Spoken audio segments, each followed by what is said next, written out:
Hello and welcome back, Midnight Readers. We are jumping right back into Fated Fiancee. We are on Chapter 8, The Ring. So far up to this point, Lexi, the MC, has just become Liam Callahan's contract fiance. His aunt has kind of suckered her into it by taking her under her wing and becoming her friend, and has described Liam as this really kind, genuine guy who's just been screwed over badly in love before, and needs a good girl by his side. And it's only for a year. If they do not want to be in each other's lives after that, they're able to part ways.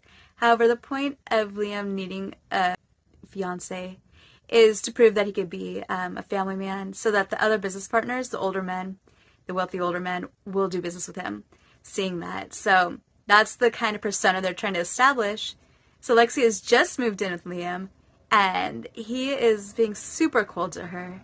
He confided in his best friend slash bodyguard slash chauffeur that he thinks that Lexi is just like his ex-girlfriend Jessica, who was a gold digger and dated him while dating one of his good friends, just to use him to get money to support her other relationship. And the bodyguard has become friends with Lexi, and he's like, no, she's not like that at all. You're way off base here, and Liam's not having it. Meanwhile, Liam says some hurtful things, and Lexi hears them from in the bathroom. And then the bodyguard realizes, uh-oh, did you just hear that? When she comes out, and she's like, yeah. And so right now we're at where Liam, her fiance, has asked the bodyguard to go and buy her ring.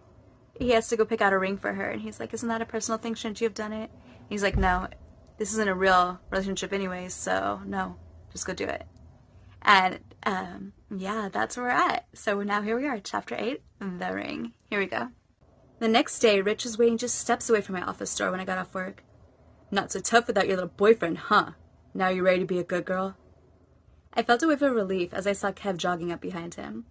I didn't even have a chance to respond before Kev was next to me. He tauntingly questioned, "What's up, bro? Want to dance again?" Rich looked irate.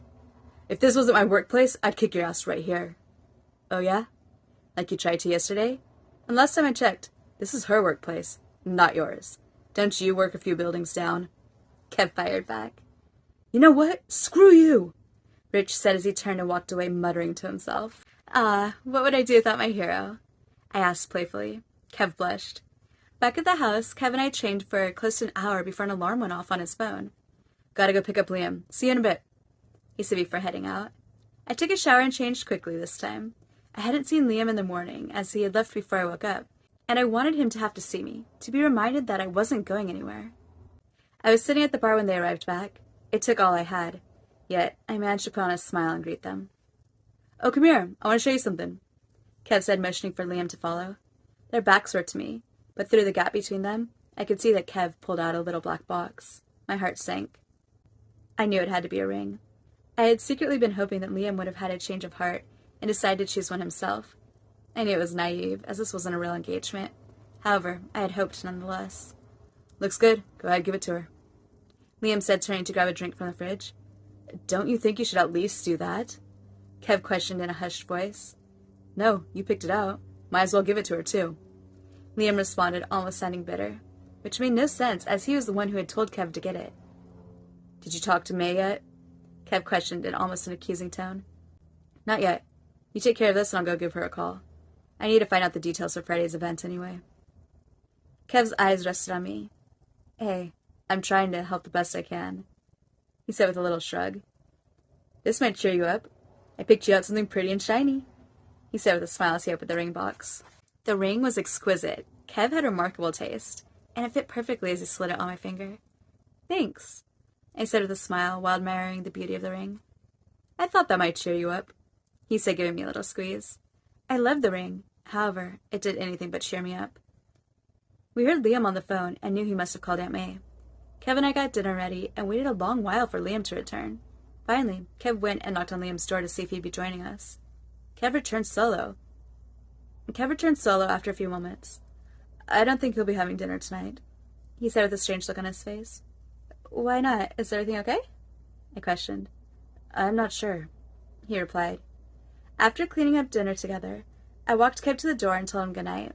Now, It was time to face Liam and whatever new form of torture that was going to bring. I knocked on the bedroom door.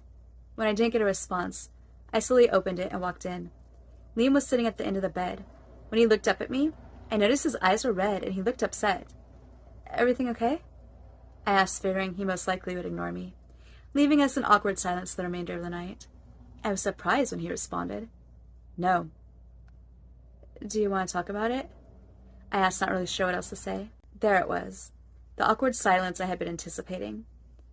I just watched as he stood up, walked to his side of the bed, and lay down on his back. "Okay, I'm going to go change really quick, but the offer still stands for when I get back." I took my time changing and brushing my teeth as another wave of awkwardness seemed imminent upon returning. Having no idea what to say, I lay down on my side of the bed and turned out the light. It was a few minutes before he spoke. As he did, his voice was low and shaky. "There's a formal work party Friday night. It's pretty important, and there'll be several important representatives there. I'd like you to accompany me, but understand if you don't want to." He knew I couldn't say no due to the stipulations in the contract, so I wasn't really sure what the point of his asking was. I figured I better not make things worse and open my big mouth. "Look, I told you, I have your back. If you need me with you at the event, I'll be there." It took everything I had left in me to get that out as sweetly as possible. It was silent for another moment before Liam spoke again. "Do you like your ring?" I felt both hurt and anger boiling up within me. Who did he think he was? Wasn't it enough that he had made it such an unpleasant and awkward situation as it was? "It's nice. Kevin has good taste." I responded coldly. "Okay, just wanted to make sure you liked it, and we didn't have to get you a different one," he said, sounding as if he were trying to make light of the situation. I couldn't bite my tongue anymore. "Why would it matter? It's not a real engagement anyway. Isn't that what you said?" I scoffed, throwing his words right back at him. "I'm sorry. I know I was a jerk, okay? I should have gotten you the ring myself and treated you with the respect you deserve." I was shocked. I hadn't expected an apology. It actually made me feel a little bit better. For a split second, anyway. That was, until I realized he was probably doing this to get in my good graces so the work party would go smoothly. "That's okay. You don't have to say anything. I know I screwed this up." He continued when I didn't respond. I didn't know what to say. I was surprised to hear both sincerity and disappointment in his voice. I was completely caught off guard when he spoke again. "Just know I really am sorry," he said, sounding choked up. Damn it, now I felt bad. Hearing him like that did something to me, and I knew I wouldn't be able to sleep leaving things like this. I sat up and turned my light back on. Looking over at him, I could see tears in his eyes, although he was looking straight ahead. "So, what are you going to do to make up for it?" I questioned playfully. He looked shocked. "What?" "You heard me. What are you going to do to make up for it, then?" There it was, that little half smile that had made me weak in the knees the first time we had met. "What do you want me to do?" "I can think of a few things, but this needs to be something you come up with on your own," I replied. "How about I keep doing things on your list until you start to forgive me?" I don't know. I have a pretty long list." "That's okay. I guess I have a lot of making up to do," he replied with a smile. Why did he have to have such a gorgeous smile? "So, what's first?" "I'm not sure. It's a toss-up between a little massage, as being around you has proven to be a bit more stressful than I had anticipated. And you explained to me what happened in your past that makes you not want to let people in." "I'd much rather go for the first option, but I know you're probably really wanting the second, so I'll do both. Since you are my fiance and all," he said playfully. He sat up, spread his legs, and pat the bed. "Come here," he said, grabbing the lotion off the nightstand. I moved over in between his legs with my back to him. He slid the straps of my tank top down and started to rub my shoulders as he spoke. His strong, warm hands felt amazing, and the sound of his voice as he spoke softly sent chills down my spine. He told me of how a previous girlfriend had cheated on him for close to 2 months before he found out, and then when he decided to give dating another try, how badly Jessica manipulated and used him. I couldn't help but feel bad hearing the hurt in his voice as he explained to me why he had chosen to not be involved with anyone for the last year and a half. After he finished telling me, he continued rubbing my shoulders in silence. "I'm not like them, you know." "I hope not," he replied, giving me a little squeeze. I turned around to look at him. "Thanks for the massage, and the honesty," I said, moving back over to my side. "Hey, come back," he said, holding his arm out as if he wanted me to cuddle up next to him. Having such a handsome and powerful guy being so sweet and vulnerable, there was no way that I was going to deny his request. He laid back on his pillows that were still propped up, as his ribs were still healing. while keeping his arm extended out to me. I lay beside him and rested my head on his chest as he wrapped his arm around me. There was that feeling again. I was right where I was supposed to be. "So, what's next?" he questioned. "What do you mean?" "On your list?" "Oh, I don't know. Maybe not being such a jerk anymore, and if something is wrong, talk to me about it before going and jumping to conclusions." I held my breath. I was nervous to hear his response. "Okay, I can work on all of that. If you can work on trying to forgive me. Deal?" "Deal," I said. He gave me a little hug. We stayed up talking about anything and everything for quite some time after that. We must have fallen asleep at some point because the next thing I knew, I was awakened by his alarm going off. "Sorry, I have to go to work. I already asked Kevin to take you shopping when he picks you up from work," he whispered. "Shopping?" I questioned. "Yeah, so you could pick out a formal gown and whatever else you want or need to go with it for the work party on Friday. You did agree to go with me, remember?" "Oh yes, I'll be ready for it." "Okay, good. Have a good day. I'll see you tonight," he said as he grabbed his suit and disappeared out of the room. That evening, Kevin took me shopping. After trying on the first 3 dresses, I had already found the perfect black gown. Even Kev's eyes lit up when he saw me in it. Although tempted, I declined when Kevin asked if I was going to want shoes or accessories to go with it. I knew that Liam had told him to charge everything to his account, but given our rocky start and the issue money played, I thought it best just to use what I already had at home. Finally, the day of the party came. I felt a mixture of excitement and nervousness as I began to get ready. As Liam walked out of the bathroom, I froze. He looked like a model that had just walked out of a magazine. He had on nice slacks with a belt, but the belt buckle was still undone, and a nice white dress shirt that was not yet buttoned, revealing his toned abs. As he approached, I noticed that there was not a single hair out of place. He smelled amazing. He stopped directly in front of me. "What's wrong?" he asked. "Nothing. You look great. Can you help me with my zipper really quick?" I asked, trying to play it cool. "Sure," he replied as I turned around. He was both still and quiet for a moment before I felt his hand linger at the zipper, just above my thong. He gently trailed his hand up my back as he zipped the dress. "It fits you beautifully," he said, spinning me back around. I couldn't look away as he stared into my eyes. "What would you say if I told you that I wanted to kiss you right now?" "I would say then you should do it. I am your fiance after all," I said, blushing. Without another word, he wrapped one arm around my waist and pulled me in closer. As his lips touched mine, I felt as though I could melt. He continued kissing me, and I couldn't help but think that I didn't want this to end. I suddenly found myself wishing that we didn't have to attend the work party. Finally, he reluctantly leaned back and said, "We need to finish getting ready." I smiled and trailed my fingers down his abs before beginning to button his shirt. "I'll be ready in 5, I said, turning back to the mirror to apply a fresh layer of lipstick. Once ready, I went out to the living room where Liam was waiting. "Where's Kev?" I asked, noticing he was nowhere to be seen. "I gave him the night off," he replied with a wink. Chapter 9, Problematic Party. Liam took my hand and guided me down the small hallway that led to the 3-car garage. This was my first time going in this part of the house. The regular SUV that I had grown accustomed to was in the first stall. A fancy sports car occupied the second, and a nice black truck the third. I heard a beep, and the lights of the sports car turned on. Liam kissed my hand and opened the door for me. I couldn't help but blush. As I climbed in, I breathed a sigh of relief and was thankful things between us had taken a turn for the better. Upon arriving, Liam pulled into one of the front row spots that was labeled reserved. He then came around to open my door.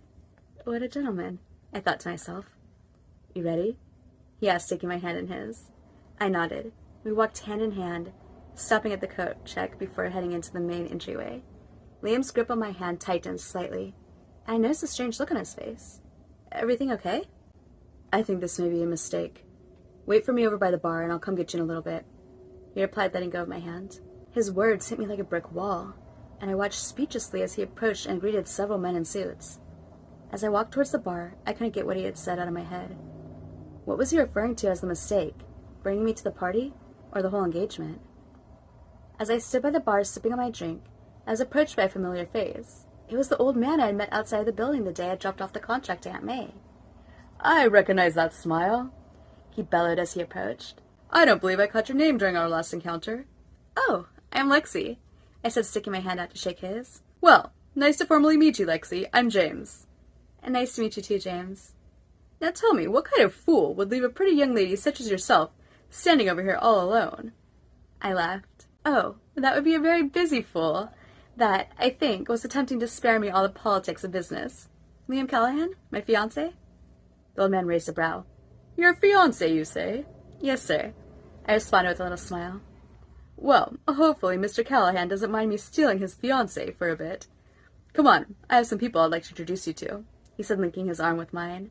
He paraded me around for close to an hour, introducing me to all sorts of suits, some clients, some potential partners, and some company and board members. He seemed to know everyone. Finally, he nodded at a group of stuffy-looking old men. They're the less fun ones of this crowd, and, unfortunately, I'm going to have to go talk to them shortly here. I won't drag you along to that, he said, walking me back over to the bar.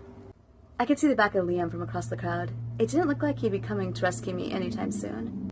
James leaned in and ordered me another drink from the bartender. As he did, I spun around, startled by a hand on my shoulder. I couldn't speak. My mind was racing as I stared up at him. Staring back at me was a face I had never in my wildest dreams imagined I'd ever see again. Especially not at an event such as this. Oh, hello, Mr. Montgomery. Allow me to introduce you to Lexi. Thank you. But we're acquainted, Justin replied. Okay, then I'm confident I'm leaving you in good hands, he said, giving me a little pat on the back. With that, James disappeared into the crowd. Justin, who had yet to break eye contact, grabbed my hands as he began to speak. I can't believe you're here. How have you been?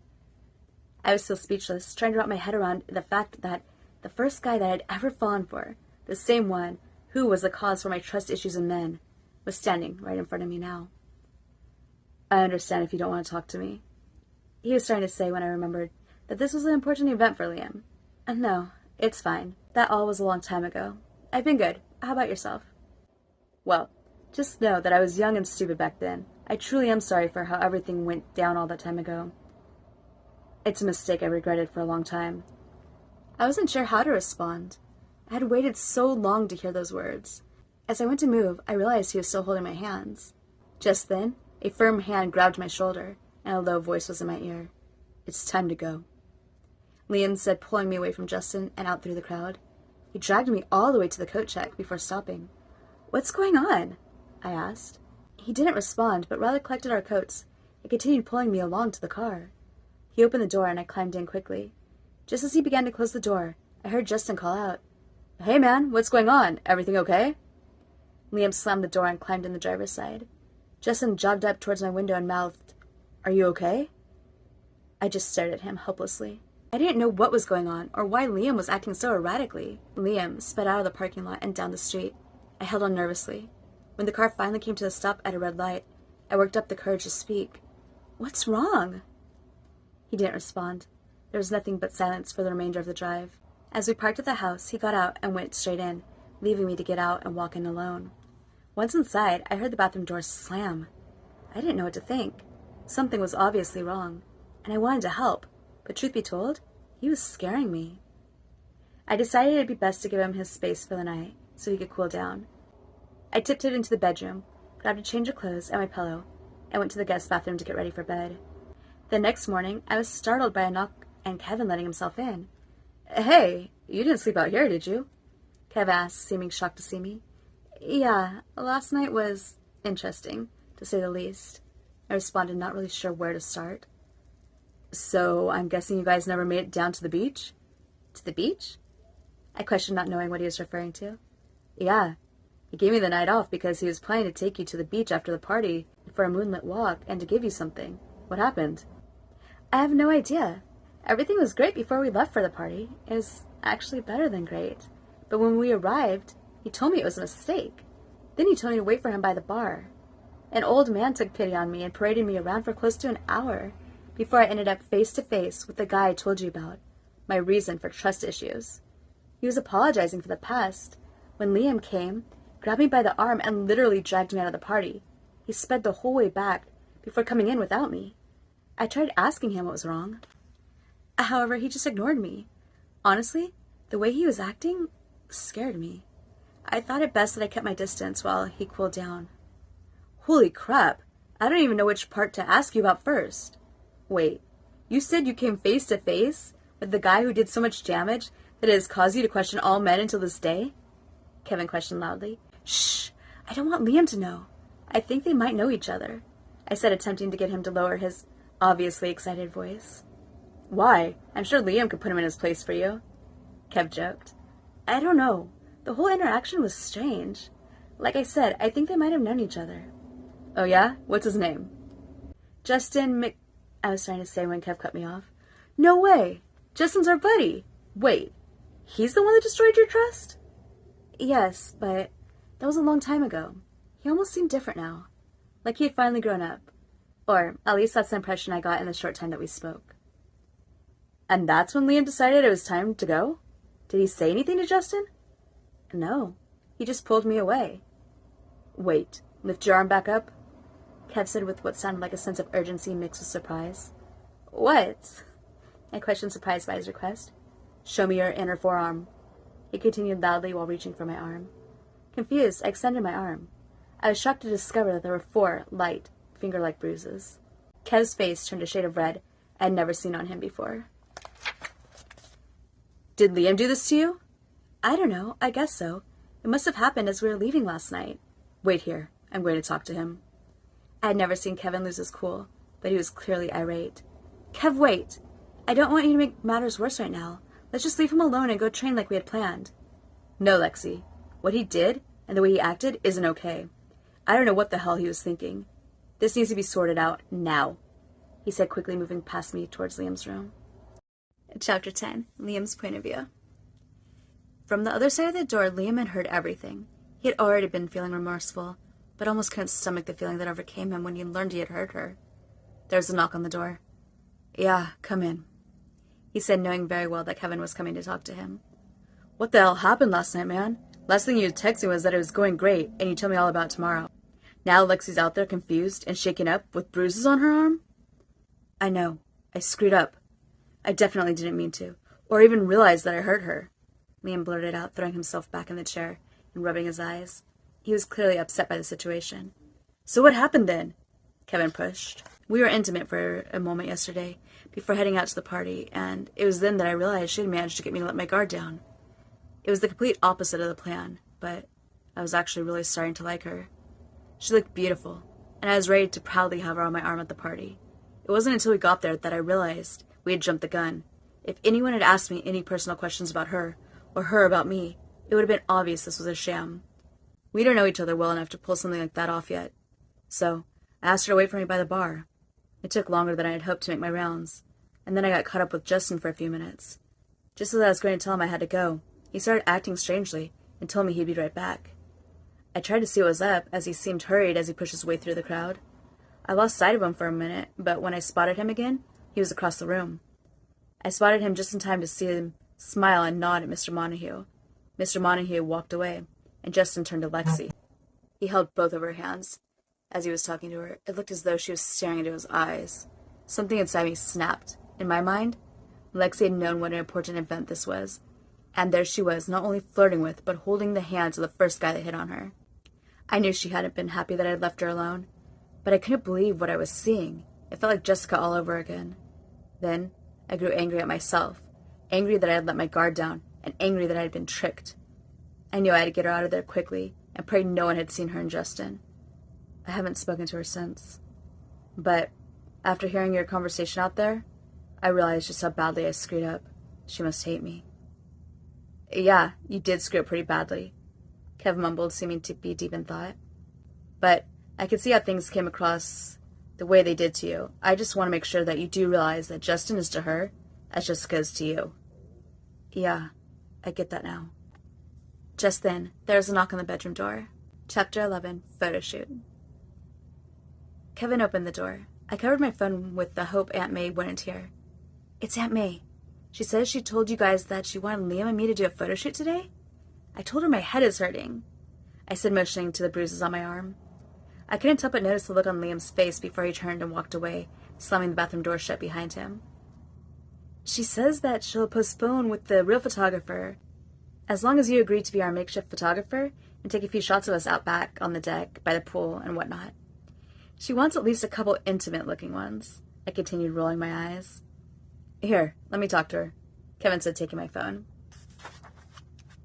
I went to the kitchen to get a drink, It wasn't but a minute or so later that Kevin followed after me. Sorry, I tried, but there's no getting out of this today. Aunt May is adamant about getting some pictures of the two of you on social media, and she wants it done quickly. Super, I remarked. I know. Sorry, hun. I'm gonna go let Liam know what's up. I nodded and quickly went to go grab a change of clothes. I got ready in the guest bathroom and then headed out back to the deck. Kevin was already out there setting up some photography equipment. Hey, you look nice. Liam should be out in a minute, and we'll get this over with as quickly as possible. I felt nervous not knowing what to expect of Liam's behavior. I knew this was not going to be the most comfortable situation, but hoped he would be civil enough that we could get through it somewhat quickly. What's wrong? Kevin asked, seeing the look on my face. I walked over to the railing and gazed out at the view before answering. I'm just not sure how we're supposed to take believable couple pictures that are supposed to portray how much we care about one another, when that clearly isn't the case. In fact, I'm pretty sure he hates me. He doesn't hate you. In fact, I think he has come to care about you more than you realize. Kevin quickly responded. I couldn't help but let out a sarcastic laugh. Oh yeah? According to who? I froze when I heard Liam's voice behind me. According to me. He said as he walked up beside me. Look, I'm sorry. I know I was way out of line. I've got to stop trying to make you fit into this story of my past. It's not fair to you. He was saying when I moved, causing my sleeve to rise up slightly. His eyes immediately fixated on the bruises, and I quickly pulled my sleeve back down. He leaned on the railing, turning his head away before he spoke again. I never meant for you to get hurt, especially not by me. I honestly didn't even realize my grip had been so firm. He was saying and then paused. I wasn't about to tell him that I hadn't realized it either, or the fact that I tended to bruise easily. I was hoping this would be the motivation he needed to stop being a jerk and start talking to me before jumping to conclusions. He took a deep breath before continuing. I understand if you don't want to do this with me. I could talk to Aunt May to see if there's a way to break the contract. It was obvious that he was upset. He wiped a tear from his eye as he turned and headed back into the house. I looked to Kev, who mouthed, "Go!" while motioning for me to follow after him. I found Liam sitting on the couch on the far side of his bedroom. He had his head back and his eyes closed. He didn't open them as I sat down next to him. You were supposed to talk to me, I said accusingly. What? He questioned, clearly confused by what I had said. You had agreed to talk to me if anything was bothering you, instead of acting like a jerk, remember? That was the deal. I reminded him. I know, I screwed up. I got jealous and overreacted without thinking. I know there's nothing I can do to take it back. Like I said, I'll talk to Aunt May to see what can be done about the contract and where to go from here. Why? Why what? He asked, clearly confused again. Why would you be jealous of Justin? And why are you going to talk to Aunt May when you should be talking to me? With that, he sat up and looked at me. I was jealous because Justin had the girl I was falling for, my fiance, in his hands and wasn't letting go. Although this was a difficult situation, I couldn't help but feel a twinge of happiness surge through me as he said that. As for talking to Aunt May, I know I can't expect you to forgive me. Hell, I can't even forgive myself. And I'm in no position to ask you for a second chance that I don't deserve. You deserve to be happy. That happy feeling, the one I had just felt a moment before, was gone now. So, correct me if I'm wrong, but what I hear you saying is that it'd be easier for you to just cut me free, rather than actually put in some effort and try? He looked at me wide-eyed. I'm just trying to do what's best for you. That has nothing to do with what I want. He said, sounding defeated. What is it that you want? I questioned, legitimately wanting to know. When he didn't respond, I asked again. Well, what is it that you want? He leaned back, covering his face with his arms. It's you, okay? You're what I want. Hearing this, I was ecstatic, as there was no denying I had been falling for him too. But I had to play it cool, given the seriousness of the situation. Then what are you doing? Open your eyes and look around. I'm not here by your side right now because of some contract. In fact, it doesn't say anything about having to deal with matters such as these. I'm right here, right now, because I want to be. He turned back to look me in the eyes again. Are you saying you're willing to give me another chance? I nodded. There it was, that amazing smile of his. I promise to try to not screw it up this time, he said as he pulled me in tightly. He moved back slightly, looked me in the eyes, and then kissed me. This was my happy place. I guess Aunt May had been right after all. Liam and I talked for a while longer before going back out to Kev, who had his pants rolled up and his feet now in the pool. He hopped up as we came out. "So, are we doing this?" he questioned with a hopeful smile. We told him we were. We went through 3 changes of clothes and several different locations around the property, using the camera and our phones to take more than enough pics to satisfy Aunt May. Once done, we all went back in, and I made smoothies. Kev and Liam were sitting on the bar stools when I finished making mine, and went over to join them. I was standing next to Liam when he pulled me onto his lap, wrapping his arms around me. "Thanks," he said. Kev winked, letting his approval be known. Just then, the doorbell rang. Alright guys, that's where we're wrapping it up tonight. Next time we'll pick back up at chapter 12, Poolside Fiasco. I just can't help but think that one day that love